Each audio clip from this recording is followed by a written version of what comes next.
Hey, hey, hey. Hey, hey, hey, man, we got something new here we're going to do. First time on this channel.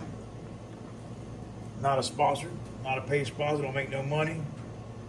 I just think it's pretty cool, man. All the newer carts have it, so why not add it on to another cart we have here? What we're going to do is, we're going to do a controller golf cart remote. So what we're going to do, you got your little relay box here, and we're going to install a badass key fob on there.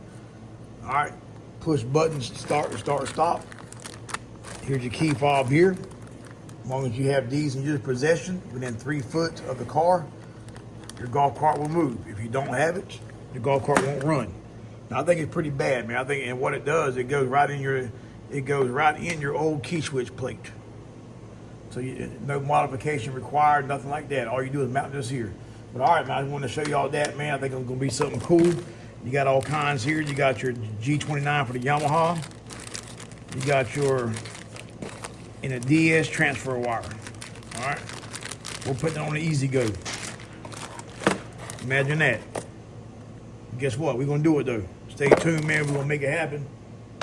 Always watch another one of my videos. Hit that like button, hit that subscribe button.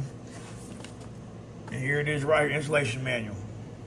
Golf cart with key fob, push button start. All right, y'all stay tuned, man. Watch another video. Become a member. If you're on my page, 99 cents. You get up to early access and to over 200 videos. Y'all stay tuned, man. Always remember, hey, hey, hey. Hey, hey, hey.